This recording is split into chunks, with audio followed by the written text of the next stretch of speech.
Olá, meus queridos e minhas queridas, estamos de volta e o nosso tema continua sendo sexualidade. Por que da importância de falar sexualidade? Porque sexualidade permeia todas as esferas da nossa vida. Então, você que está aqui vendo esse vídeo no Instagram e no Facebook, o link está na bio, vai lá no meu canal de YouTube, vem aqui no meu canal de YouTube e escuta e veja inteirinho, para poder você depois me fazer perguntas e a gente ter um diálogo sobre esse assunto tão importante nos dias atuais. Antes de mais nada, quero te pedir, dá um like, se inscreve no nosso canal, todas as vezes que tivermos uma novidade, a gente manda para você e me ajuda a divulgar, tá bom? Bom, vamos abordar hoje a sexualidade no Antigo Testamento. A Bíblia se divide em Antigo e Novo Testamento para quem não está familiarizado com a Bíblia. No relato de Gênesis, que é o primeiro livro que consta na Bíblia, a sexualidade é descrita como algo bom e desejada por Deus, porque homem e mulher existem devido à palavra criadora de Deus. Então, em Gênesis 2:25 é interessante que o homem e a mulher andavam nus e não se sentiam constrangidos por causa da sua nudez. Se o homem e a mulher foram feitos para estar juntos, é sinal de que Deus não queria a solidão. Então, nós somos seres sociais e sexuais. A sexualidade, então, exerce um papel integrador entre homem e mulher, entre dois parceiros, e é um ato de reciprocidade, é um ato de doação. Deus abençoou o homem e a mulher, ordenou-lhes que crescessem e multiplicassem antes da queda, que é o relato de Gênesis 1, versículo 28. Agora, no Novo Testamento, nós precisamos estudar o Novo Testamento dentro do seu contexto. Havia uma decadência moral do mundo romano-helenista que convivia com a prática da prostituição. A cidade de Corinto era conhecida por ter templo de Afrodite com suas 1000 prostitutas cultuais. Os cultos, os rituais eram feitos com prostitutas que a gente chama de prostitutas cultuais, prostitutas sacerdotais. E a cidade, então a gente precisa observar que quando Paulo se refere ao casamento, ele tem sobre ele muita influência estoica no pensamento dele. Além de estar esperando, Paulo esperava a vinda de Cristo a qualquer instante. Mas Paulo reconhece que cada um tem seu dom. E ele diz o seguinte, se você não pode enfrentar o celibato, ele diz em 1 Coríntios 7:9, é melhor que o homem esteja só, mas é melhor casar do que abraçar. Porque ele achava, como muitos pais da igreja que nós vamos estudar aqui, que se você casar, você vai ter como agradar a sua mulher e você não vai poder se dedicar inteiramente a Deus e a sua obra, etc, etc. Então, Paulo nunca casou, ele era um celibatário convicto, mas ele admitia que se você não conseguia controlar os seus instintos, que case-se, né? Obrigada, Paulo. Os ascéticos da sua época diziam que o matrimônio era pecado e que os casados tinham que se abster de relações sexuais. Mas Paulo não comungava deste pensamento. Ele dizia que o corpo do marido pertence à mulher, da mulher pertence ao marido e que não deveriam deixar de praticar relações sexuais por muito tempo, só quando jejuasse. Por mútuo consentimento, 1 Coríntios 7:5. Então, Paulo era a favor do seguinte, você casou, querido, seu corpo pertence à sua mulher, o corpo da sua mulher pertence a você, e vocês não devem ficar muito tempo sem ter relações sexuais. Olha só, Paulo, viu, gente? Lá longe, 2000 anos, há 2000 anos, Paulo já dizia sobre isso.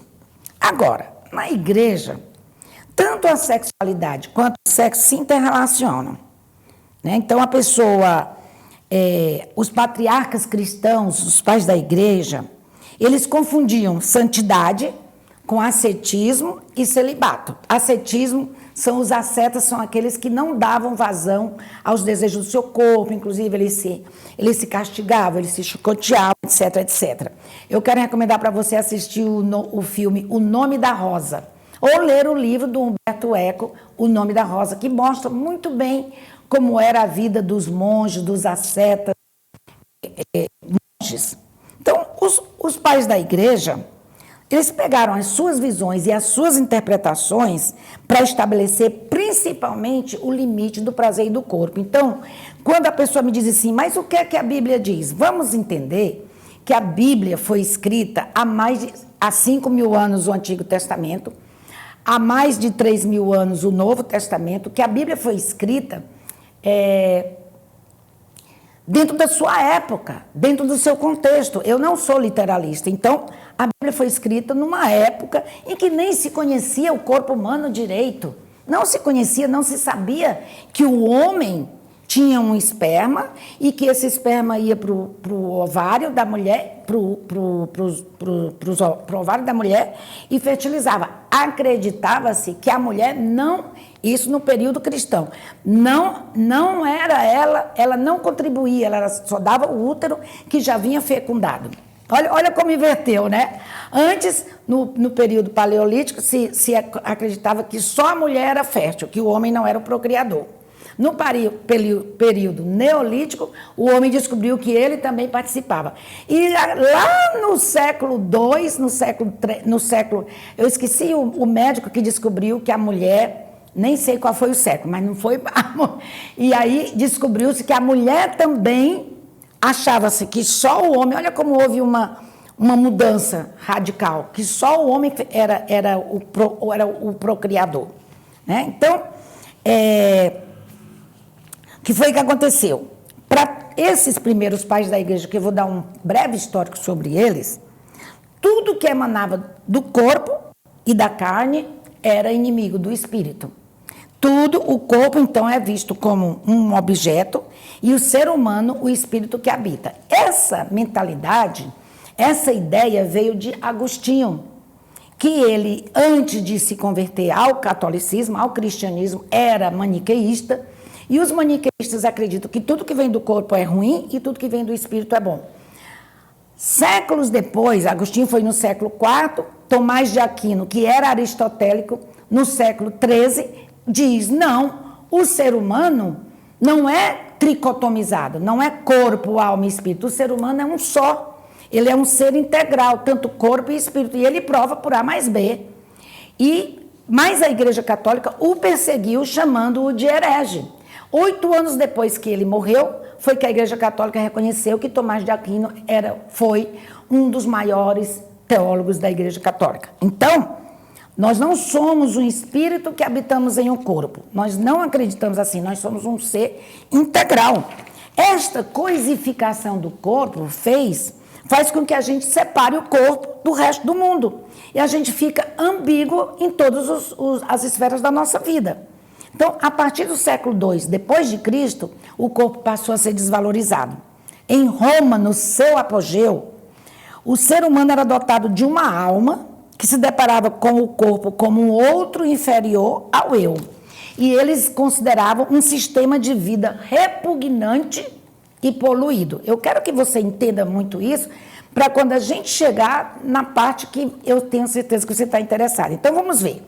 Os primeiros pensadores cristãos, Tertuliano, Jerônimo e Agostinho, justamente com o apóstolo Paulo, foram os responsáveis pelo pensamento sobre sexo que permeia ainda toda a igreja cristã. Foram homens com uma vida sexual ativa, antes de se converterem ao celibato, e que depois eu quero explicar isso dentro da psicologia, mostravam total repulsa ao sexo, e principalmente ao sexo feminino. Nós chamamos isso, na psicologia, formação reativa. Então, você vê uma pessoa que foi muito desregrada, que teve uma vida sexual muito... Quando ela se converte, ou quando ela passa a odiar aquilo que antes ela gostava muito. Nós temos o exemplo de uma pastora, que ela era totalmente louca, e aí ela se converteu, e hoje ela é pastora de uma igreja neopentecostal, e ela prega Hoje que você não pode nem beijar na boca, que você precisa esperar, precisa fazer só a corte para poder depois casar. Você não pode nem namorar para conhecer a pessoa. Não pode nem beijar. Eu quero que você depois assista o meu vídeo aqui. Eu tenho um vídeo aqui que fala só sobre isso, sobre beijo. É para beijar sim, mas assiste o vídeo e você vai ver. Tá bom? Então, esses pais da igreja, deixa eu só falar aqui. Agostinho disseminou o sentimento geral entre os padres da igreja de que o intercurso sexual era fundamentalmente repulsivo. Arnóbio chamou o intercurso sexual de sujo e degradante. Metódio chamou de indecoroso. Jerônimo chamou a atividade sexual de imunda. Tertuliano chamou o ato sexual de vergonhoso. E entre eles havia um consenso não declarado de que Deus devia ter inventado um modo melhor de resolver o problema da procriação. E Agostinho, posteriormente, concluiu que a culpa não era de Deus, e sim de Adão e Eva. Veja bem, Adão e Eva, segundo a narrativa bíblica, eles já tinham relações. A queda deles não foi a relação sexual. Porque quando Deus criou Eva, criou a primeira mulher e o primeiro homem, ele disse, olha, cresçam e multipliquem. Ele mandou transar, ele mandou fazerem sexo. Mas com a época vitoriana, a repulsa a tudo que fosse manifestação da carne acirrou a ideia de que o sexo deveria ser feito somente para a procriação e repudiou a ideia de sentir prazer e de não dominar o corpo. Então, a gente para não me alongar mais, porque eu vou continuar esse estudo, quando houve a confissão, a instauração da confissão, 1139, foi justamente na época da Inquisição, no século XII, não existia a confissão. As mulheres tinham que dizer para o padre se elas, principalmente as mulheres mais jovens, se elas haviam tido desejo ou se elas haviam tido prazer na hora da relação sexual com o seu marido. E quando as mulheres diziam que havia sim, ai padre, eu pequei porque eu tive prazer, eu cheguei ao orgasmo, fogueira. 80% das pessoas que foram consideradas bruxas eram mulheres. E muitas delas casadas, porque tiveram prazer na sua vida sexual com seu marido. Aos homens era proibido casar apaixonado. Os filósofos, Platão, os primeiros filósofos diziam o seguinte, que era vergonhoso ao homem casar apaixonado pela sua esposa, porque a palavra paixão, patologia, veio de patos, que quer dizer paixão, e ele considerava paixão uma doença, porque a pessoa fica com taquicardia, a pessoa só pensa um no outro, a pessoa não consegue trabalhar, o que é verdade. Então, ele chamava de doença. Então, quando o homem confessava que desejava a sua esposa, então ele pegava essa mulher para procriar e tinha as concubinas para realizar o seu desejo. A gente vai ficando por aqui, o assunto está ficando muito interessante, pelo menos para mim. Eu espero que você me dê um like, dá um like, se inscreve no nosso canal. Na próxima semana a gente vai continuar, porque tem muita coisa para você se esclarecer.